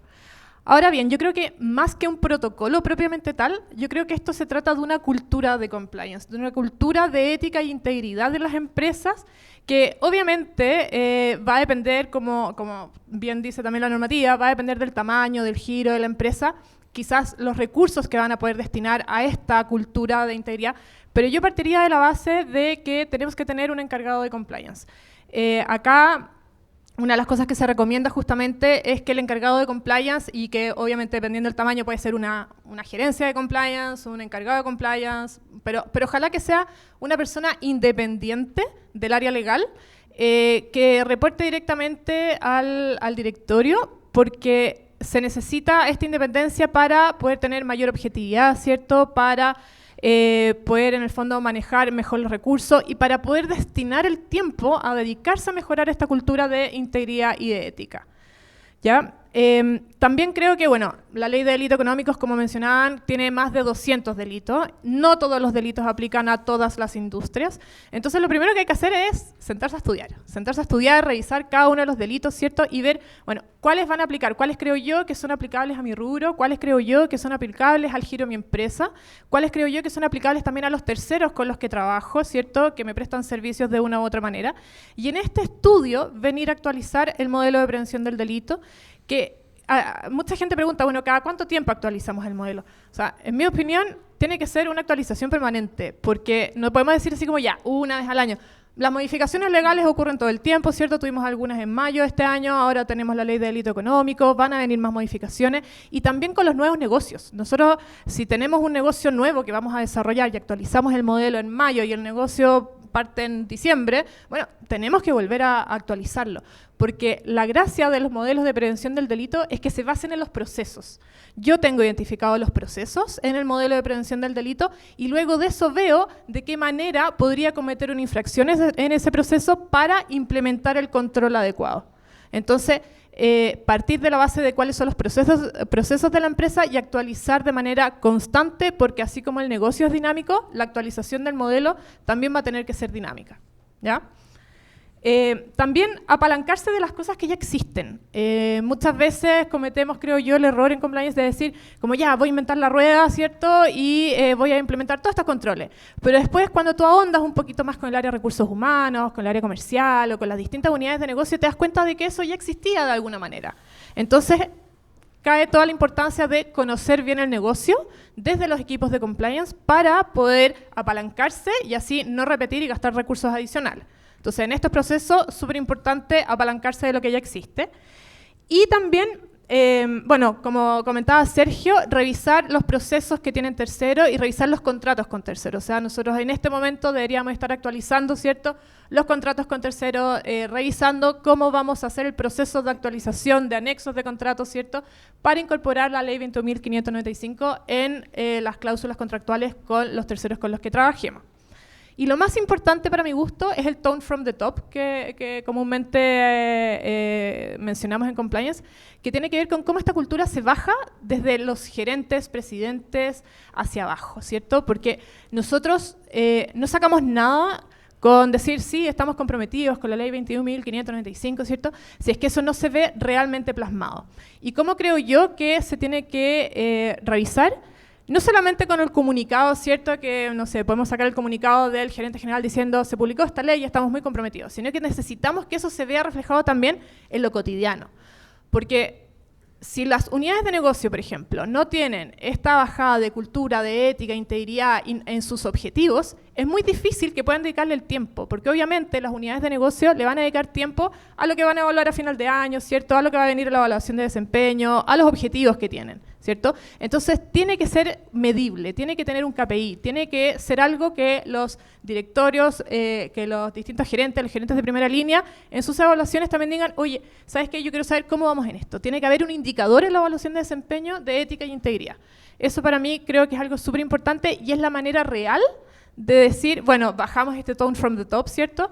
Porque el comunicado lo vamos a leer, pero si en la práctica nadie te sigue, nadie te mide, nadie se interesa realmente por este cumplimiento íntegro, la verdad es que no vamos a poder avanzar de la manera que nos gustaría avanzar, ¿cierto? Y el trabajo también de los equipos de compliance se hace más difícil. Entonces, cuando esto está en los objetivos, cuando se logra dar la información de manera que los equipos le haga sentido, es más fácil avanzar y también es más fácil cumplir y es más fácil tener este compromiso. También, bueno, el canal de denuncias que bien mencionaban también Marcelo, que mencionaba Sergio, es muy importante, pero yo creo que es importante no solamente, bueno, entregar un canal de denuncias, como se sabe que es anónimo, sin represalias, ¿cierto?, y protegiendo al denunciante, sino que también usar esto como una muy buena fuente de información.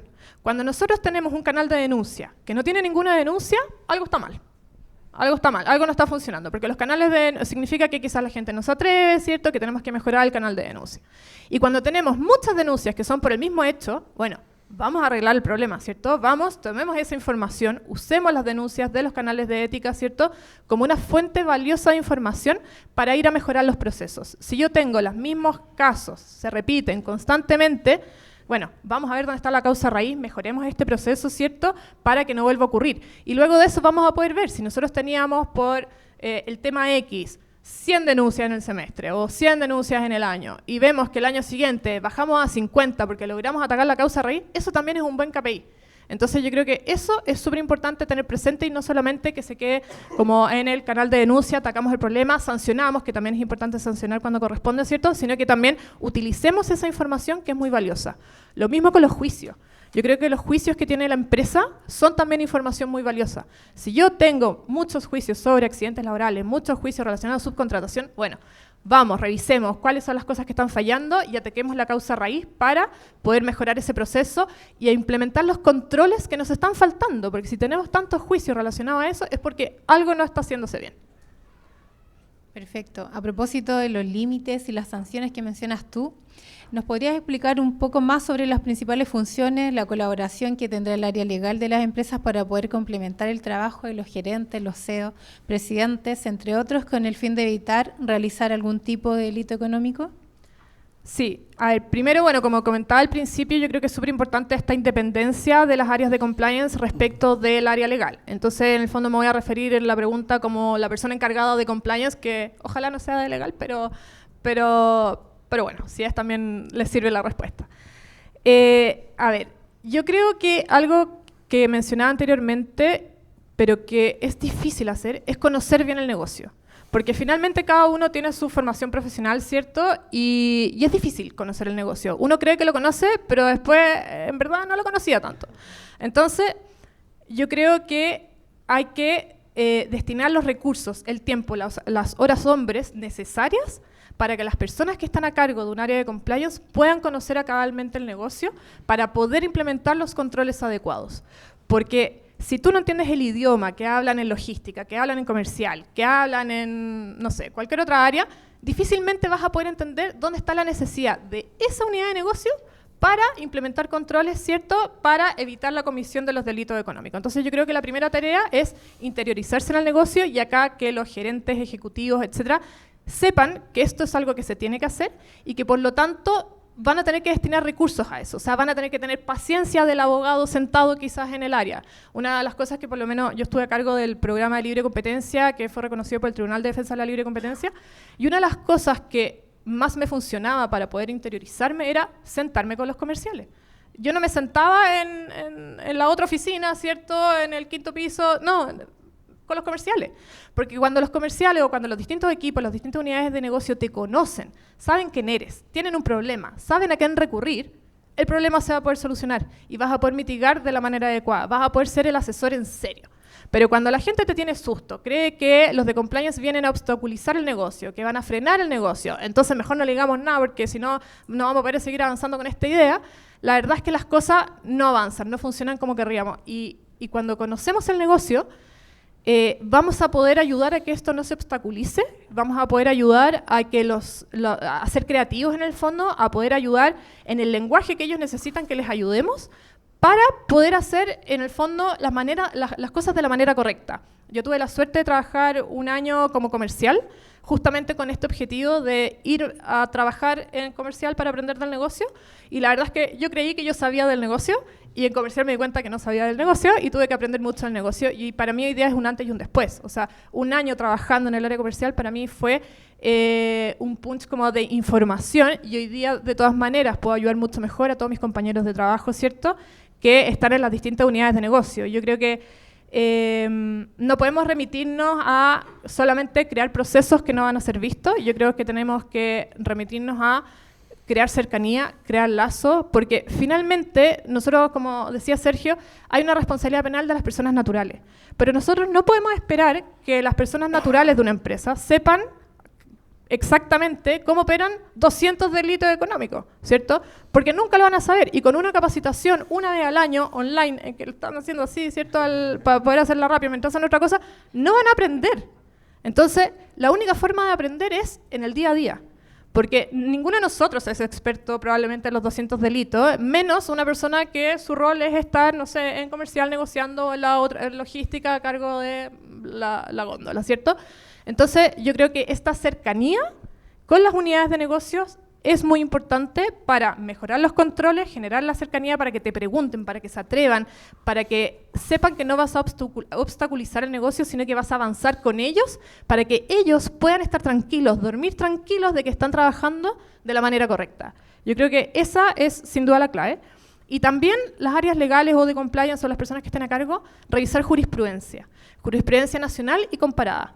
Porque eso te permite adelantarte. Si yo veo que mi competidor incurrió en este delito, bueno, vamos a ver, revisemos la jurisprudencia, revisemos qué errores cometieron para yo no cometerlos. Si yo veo que Amazon cometió ciertas infracciones afuera, bueno, ¿qué estoy haciendo yo también para no cometerlos, cierto? Entonces, ir a revisar jurisprudencia, también al igual que lo que mencionaba antes del canal de denuncia o los juicios propios de la empresa, jurisprudencia nacional y comparada, para mí creo que es una de los como mayores fuentes de información, te ayuda un montón porque ya sabes lo que pasó y puedes evitarlo. Entonces ese sería así como un tip importante que yo le daría a los equipos legales. Y también la capacitación y comunicación constante, pero en serio. Porque a veces yo creo que los abogados cometemos el error de que vamos a capacitar un equipo y decimos, bueno, la ley nació en 1900 y el artículo tanto. Y la verdad es que a los comerciales o a cualquier unidad de negocio no le interesa. A uno le apasiona, pero a los comerciales quieren saber, si me pasa el caso A, ¿qué hago? ¿Cómo lo resuelvo? Si me pasa el caso B, ¿cómo lo resuelvo? Entonces, ir con el caso, ir en conversaciones chicas, no la capacitación quizás masiva puede ser una vez al año, pero la conversación de 10 personas creo yo que es mucho más efectiva, porque ahí la gente se atreve a hacer preguntas, la gente se atreve a plantear, oye, a mí me pasó la semana pasada y necesitamos a mí me pasó la semana pasada. Entonces yo creo que hacer esto como mucho más enfocado, más chiquitito y saber que necesitamos un área de compliance o equipos de compliance dedicados a esto es muy importante. Necesitamos destinarle los recursos porque nuestra misión desde Compliance es que los trabajadores duerman tranquilos de que están haciendo las cosas bien, porque no tienen por qué ser expertos ellos en temas de Compliance. Muy bien. Una última pregunta para cerrar este bloque de conversación y este conversatorio. ¿Cómo ves que el futuro de las empresas y sus respectivos gerentes es el poder aplicar la cultura del Compliance dentro de sus áreas de trabajo? Mira, yo lo veo con optimismo, mucho optimismo, porque creo que esta ley trae ahora la oportunidad de que actuar de la manera correcta sea una ventaja competitiva. Que emparejemos la cancha, que en el fondo no sea un desincentivo actuar bien. Es como, pucha, pero es que si yo actúo bien voy a tener menos ventas. No. Hoy día, con esta ley, nosotros vamos a poder permitir que se empareje la cancha y que actuar de la manera correcta sea una ventaja competitiva, lo que finalmente también se va a traducir en una mayor confianza de los consumidores, de los clientes, de los terceros con los que uno contrata, ¿cierto?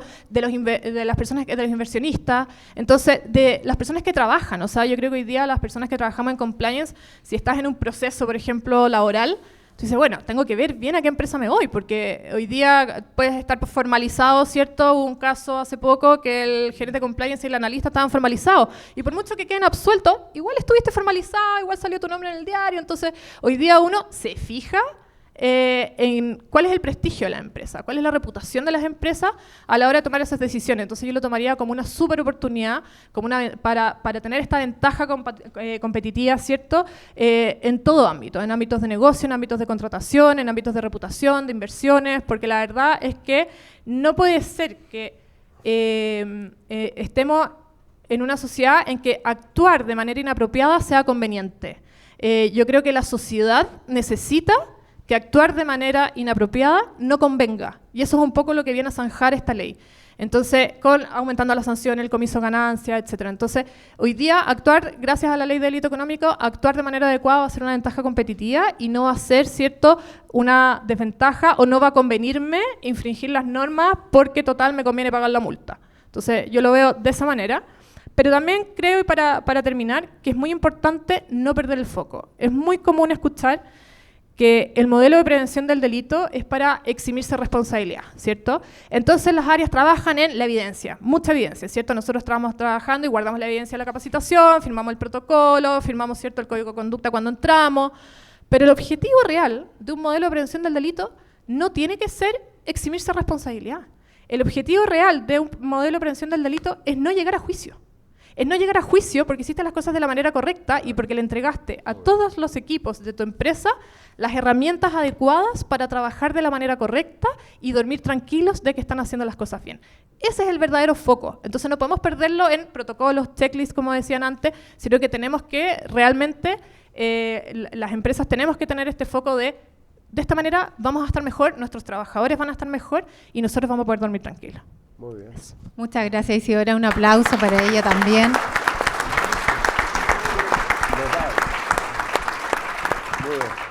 Bueno, para cerrar quiero agradecer a nuestros panelistas el haber aceptado esta invitación y habernos acompañado esta mañana, porque sabemos que tienen una agenda muy ocupada, sobre todo a estas alturas del año.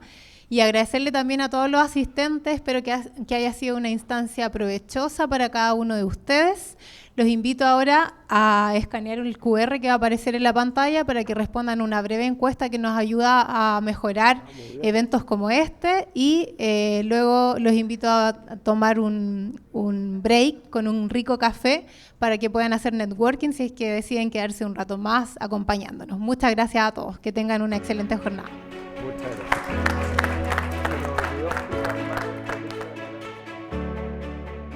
Como conclusión de este evento, de este conversatorio sobre la ley de delitos económicos, me quedo con muchas cosas buenas en realidad. La percepción y el feedback que me dieron los asistentes y los ponentes es que les gustó mucho la forma en que se abarcó esta temática, tanto del ámbito legal, penal y laboral.